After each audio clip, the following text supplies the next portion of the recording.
El mensaje le he titulado Cambie su pasado. Ese es el título que le he puesto a este mensaje. Cambie su pasado. Y creo que muchas personas van a salir de este lugar con sus vidas cambiadas. Hay veces uno escucha algo como esto y dice, ¿será? Mire, se lo digo en el nombre de Jesús. Si usted toma esta palabra, usted va a salir de acá con la frente en alto. Su vida va a cambiar. Job capítulo 11, versículo 16. Esta es una palabra de Dios para su vida. ¿Y sabe por qué lo sé? Porque es la Sagrada Escritura. Olvidarás tus sufrimientos por completo. Diga conmigo, por completo. Y si acaso los recuerdas, será como recordar cosas sin importancia. Qué increíble es cuando uno vuelve a ver a su pasado y ve los errores que hay allá atrás. Y obviamente uno no puede cambiar el momento. Obviamente uno no puede cambiar el evento. No puede retroceder en el tiempo y cambiar el evento mismo. Pero cuando hablamos de cambiar el pasado, estamos hablando de cómo lo vamos a ver de hoy en adelante. Cómo las circunstancias se van a ver transformadas, producto de lo que Dios está haciendo en nuestras vidas. Y le hablo aquí a alguien que ha sido traicionado. Le hablo a alguien aquí que traicionó a otra persona. Le hablo a personas que destruyeron familias, que hasta el sol de hoy siguen cargando el dolor en sus corazones. Le hablo a personas que tienen un récord de fracaso a lo largo de toda su vida. Queridos hermanos, escucha esto en el nombre de Jesús. Hoy el Señor quiere hacerle libre de todo peso en su corazón. ¿Podemos decir amén a eso? Que usted salga completamente libre en este día. Amén.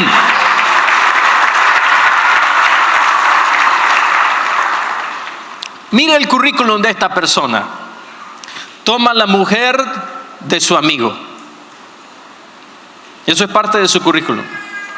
Trata de que su amigo crea, se acuesta con la esposa del amigo y trata que el amigo piense que el embarazo que tiene su esposa es de él. Entonces lo manda a su casa para que se acueste con su esposa. El amigo no acepta.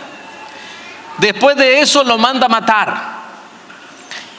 Y el mensaje es enviado por el mismo amigo. El mismo amigo llega a la carta donde le dice al general: mata a este hombre, al portador de esta carta. ¿Sabe de quién es ese currículum? Del rey David. Pero ahora le voy a hacer una pregunta. Cuando yo le digo el rey David, ¿qué viene a su mente? ¿Viene esta historia? ¿O viene la historia del matagigantes? Si usted le pregunta a alguien del mundo, ¿qué sabes de David, el de la Biblia? Ah, David y Goliat. Cuando uno le pregunta a un cristiano, ¿sabe lo que responde? Ah, sí, lo que dice Hechos. Y vaya conmigo a Hechos capítulo 13, versículo 22.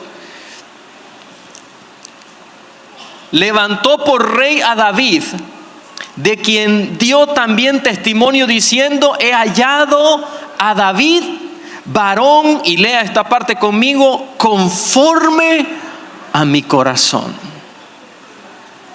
Cuando hablamos de David, ¿qué decimos? Hay un hombre conforme al corazón de Dios. Pero ya le leí su currículum.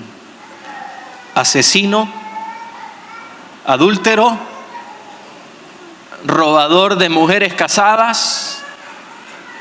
Recuerde, el libro de los Hechos se escribió muchos años después que David murió. Pero todavía hasta el sol de hoy le recordamos como el hombre conforme al corazón de Dios. ¿Por qué no recordamos los pecados? ¿Sabe cuál es la razón? Porque este hombre fue capaz de cambiar su historia. Ahora, alguien podría decir, sí, pastor, pero estamos hablando de la Biblia, y otras personas podrían decir, el papel aguanta todo. Le voy a poner un ejemplo de nuestros días. ¿Ha escuchado la palabra o el apellido Nobel? ¿Lo ha escuchado? Nobel. Cuando hablamos de Nobel, ¿qué se le viene a su mente? Cuando pensamos en Nobel, el premio Nobel de la paz. Lo que pasa es que las personas no conocen la historia. Le tengo una fotografía solo para que conozca quién era Nobel. Este era el dueño de ese apellido, para que un día, si ve esa fotografía, sepa quién es. Pero le voy a decir ahora quién era Nobel. Es el inventor de la dinamita.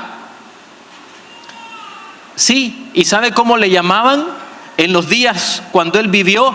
El mercader de la muerte. Así le llamaban a Nobel. ¿Cuántos sabían eso?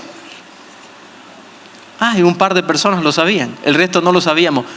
Pero aun cuando sabemos que fue llamado el mercader de la muerte, ¿por qué asociamos a la paz con Nobel? ¿Sabe cuál es la razón? Un día él está leyendo el periódico, su hermano había muerto, y abre el periódico, y cuando lee, el que estaba escribiendo en el periódico creía que quien había muerto era él. Y escribe y dice: muere el mercader de la muerte, el que se ha enriquecido a costillas de otro, el que se ha enriquecido por la muerte de miles. Cuando él lee eso, dice: estoy leyendo lo que los periódicos van a escribir al siguiente día después de mi muerte. Yo necesito cambiar esto.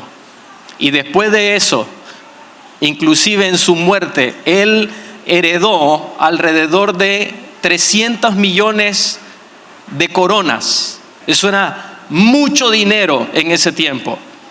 Y heredó el 95% de su dinero para promover la paz. Y por eso, 4 años después de su muerte, nace el Premio Nobel de la Paz. ¿Qué recuerda ahora? ¿Qué recuerda usted entonces de Nobel? Paz. Pero fue por mucho tiempo el mercader de la muerte. Si usted está pensando, ¿eso era solo para la Biblia? Ahora explíqueme cómo ocurrió esto entonces. Un hombre que ni siquiera en el siglo pasado murió. Murió en los 1800.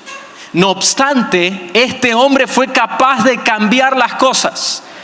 Y si vamos a preguntarnos, entonces ahora yo qué puedo hacer, lo primero que quiero decirle que usted puede hacer es volverse a Dios. Vuelva su corazón a Dios. Y tal vez alguien podría decir: pero pastor, estamos en la iglesia y aquí todos somos cristianos. Hay mucha gente que está en la iglesia y que tiene el corazón alejado de Dios. Hay personas que están en la iglesia y creen que por venir un día a la iglesia ya están cerca de Dios. ¿Y qué hay de los otros días? ¿Qué hay del tiempo donde nos acercamos a Dios en nuestras casas? ¿Qué hay del tiempo donde tenemos una intimidad con Dios? Creemos que solo es la iglesia, y para que usted lo sepa, la iglesia no es este punto. ¿Qué pasaría si hay una catástrofe en este país, como ocurrió en México? ¿Qué pasa si hay un terremoto en un lugar, como ocurrió en Haití, que todos los edificios se cayeron y ya las iglesias estaban destruidas? Entonces ya no hay iglesia. Iglesia es donde nos reunimos los hijos de Dios. Esa es la iglesia. Y este lugar se vuelve la casa de Dios el día que los hijos de Dios vienen a la casa. ¿Me estoy explicando, queridos hermanos? Pero también la iglesia está en su casa, en su vida. Entonces, no solo pensemos en que hoy vine y entonces ya estoy a cuentas con Dios. No, vuelva su corazón a Dios. Vuelva su vida a Dios. Tal vez usted fue el que falló y destruyó, pero tal vez usted es la persona que destruyeron. Tal vez aquí hay alguien que otra persona le destruyó la vida. Y mire, una persona me dijo: pastor, yo tengo años de haberme divorciado y me fueron infiel y me volví a casar. Y aún después de casada, todavía hay personas que les tengo que explicar, sí, es que yo fui divorciada. Pareciera que ese estigma en la vida no me lo logro quitar nunca.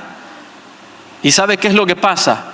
No se lo logra quitar porque todavía no ha vuelto su corazón plenamente al Señor, para que lo que usted vivió en el pasado sean aguas que pasaron, y cuando usted tenga memoria, lo único que va a decir es: ¿de dónde Dios me sacó?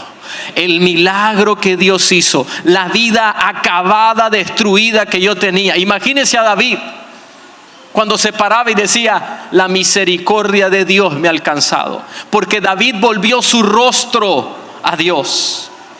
Y vea conmigo por favor Salmos capítulo 51. Dios transformó tanto la vida de David que utilizó hasta ese pecado para escribir un salmo como este. Quería traerle, es que me encantaba todo el salmo, quería traérselo completo. Ten piedad de mí conforme a tu misericordia, conforme a la multitud de tus piedades, borra mis rebeliones, lávame más y más de mi maldad, porque yo reconozco mis rebeliones. Crea en mí, oh Dios, un corazón limpio y renueva un espíritu recto dentro de mí. No me eches de delante de ti y no quites de mí tu Santo Espíritu. En la casa lea todo el Salmo. Y usted que le ha fallado al Señor y está viviendo en culpabilidad, debería de aprenderse todo este salmo, porque es la oración de alguien que falló, que adulteró, que mató y que vivió consecuencias. No obstante, Dios tomó el pecado, la destrucción, la asolación que trajo el pecado y lo transformó para bien. Y esto es lo que tengo que decirle de parte de Dios. Todo lo que usted ha vivido en su pasado, aún las tristezas, la traición, todo lo que usted haya podido hacer en su pasado, Dios lo va a transformar para bien, para gloria de su nombre. Dios va a traer el bien en medio de ese mal. Vamos a darle ese aplauso fuerte al Señor. En medio del mal, Dios va a traer el bien. Así que vuelva su corazón al Señor. No desperdicie más su tiempo. No ocupe más su tiempo en otras cosas. Ocúpelo en volverse a Dios. Y tal vez podría decir alguien, pero eso ya casi es religiosidad o fanatismo. Les voy a decir algo. Necesitamos personas que sean más fanáticas de Cristo. Y escúcheme esto, estoy hablando de Cristo. No estoy hablando de la religión, porque hay algunos que son fanáticos a la religión. Alguien me dijo, pero mira, hay otros pastores que hacen esto. ¿Y qué tengo que ver con eso? Yo no me debo a ningún pastor. Me debo a Jesucristo. Y a su iglesia llega gente pecadora. Me encanta que vengan los pecadores. Mire, me fascinan. Es más, los perfectos, deberíamos de poner un rótulo. Aquí no se admiten perfectos, solo personas imperfectas. Porque esas son las personas que Cristo anda buscando para cambiar sus vidas y ponerlos de ejemplo para este mundo. Amén.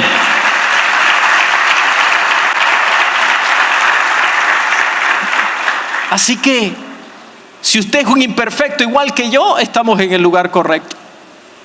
Estamos en el lugar correcto.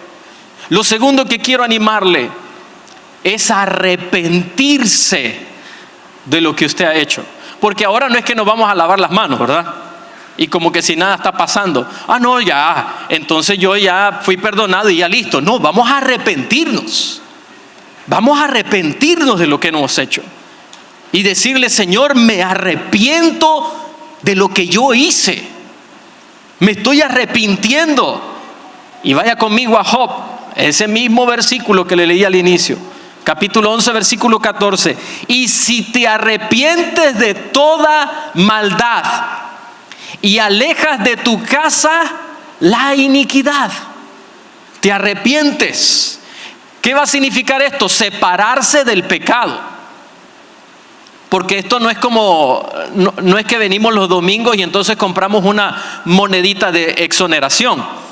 Ya le perdí a Dios, ya le pedí perdón a Dios, ya me perdonó, puedo seguir haciéndolo una semana más. No, esto no es así. Uno se arrepiente.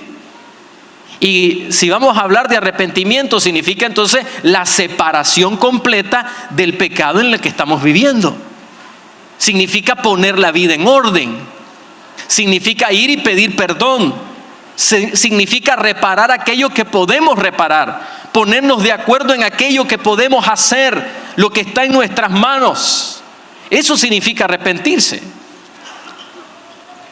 Y vea lo que dice una vez más el versículo 14, la parte que está subrayada. Y alejas de tu casa la iniquidad. ¿Saben lo que ocurrió en la vida de David? Después de ese evento en su vida, nunca más volvió a ser la misma persona. David nunca más fue el mismo. De hecho, para que lo sepa, era un hombre todavía en toda su plenitud. Y cayó producto de no estar donde debía. Estaba acostado en la tarde en vez de estar con su ejército en las batallas. Y era un hombre en su plenitud, desperdiciando el tiempo. Por eso fue que cayó. Pero, ¿qué hace después de este evento David? Nunca más volvió a ser la misma persona. Nunca más fue un descuidado. Nunca más se dio los lujos de descuidarse. De hecho, hasta exageró, porque ya cuando ya era un hombre de la tercera edad, todavía seguía yendo a las batallas, hasta que un día lo escaparon de matar, se cansó y le dijeron al ejército: mira, no vengas más. Y ahí sí ya tenía el derecho, para que sepa que uno tiene que retirarse en algún momento en la vida, porque las fuerzas no son las mismas. Pero entendió que era lo que tenía que hacer y apartó la iniquidad de su propia casa. Se separó del pecado, sacó todo lo que estaba estorbando. Por eso necesitamos, si vamos a cambiar ese pasado oscuro, necesitamos a partir de hoy apartarnos de ese pecado. Algunas veces estamos lamentando lo que estamos viviendo y lo que ha ocurrido en el pasado, y decimos: quiero cambiarlo, quisiera nunca haberlo vivido, pero seguimos haciendo lo mismo.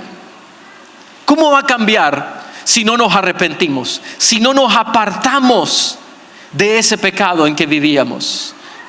Vaya conmigo a Isaías capítulo 54, versículo 4.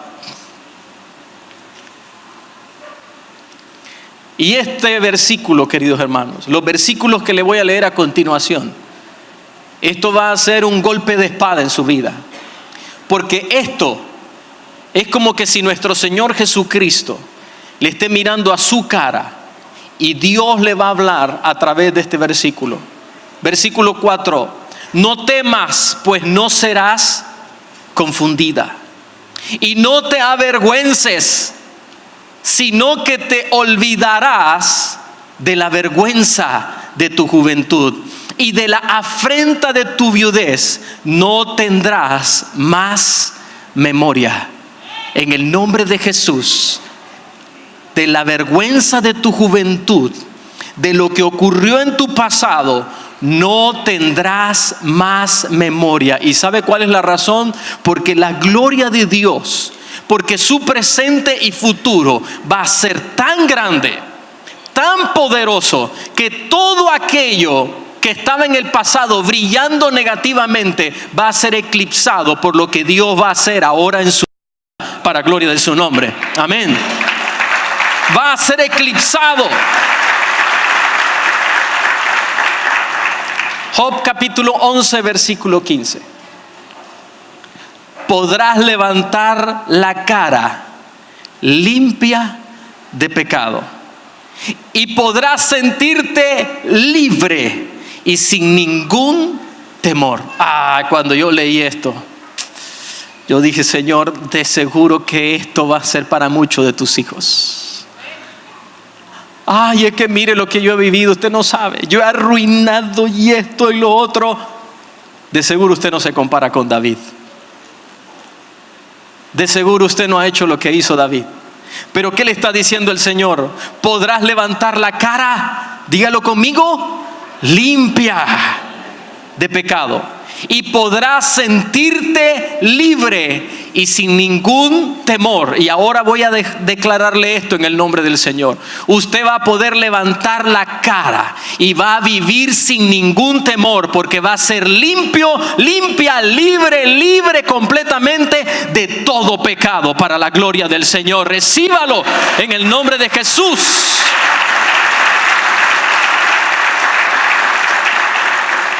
Y aunque no lo crea, con este verso voy a concluir.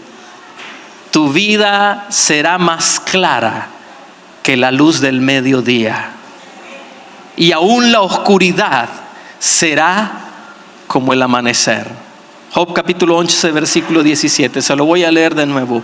Tu vida será más clara que la luz del mediodía, y aún la oscuridad será como el amanecer.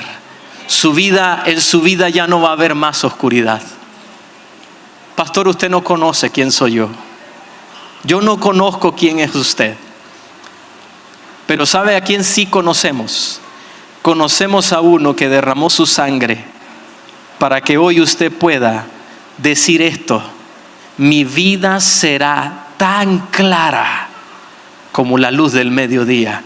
Y aun cuando me toquen vivir cosas oscuras ahí, no tan buenas y complicadas y difíciles, todavía eso será como el amanecer en mi vida. No tendrás partes oscuras. Imagínese hoy, Moisés está codeándose con un hombre que se salvó a última hora en la cruz. Moisés está allí mirando a ese hombre que era un ladrón, que le dijo a Jesucristo: acuérdate de mí cuando estés en tu reino. ¿Y qué le dijo Jesús? Hoy. Piensan que como en 3 horas murió ese hombre, producto de que le rompieron las piernas y ya no podía seguir agarrando una bocanada de aire para poder vivir. Jesús le pudo haber dicho: si fueron 3 horas, en 3 horas nos veremos las caras en el paraíso. Dígame, por muy densa que haya sido la oscuridad de ese hombre, por mucha ruina que usted haya traído en su pasado, ¿sabe lo que hoy Dios le está diciendo? Tu vida será tan limpia que ni tú mismo la vas a reconocer. Te perdonaré de cada cosa que hayas hecho, de tal manera que todo lo que ocurrió en tu pasado no tendrás más memoria y serás completamente libre. Amén. Libre completamente.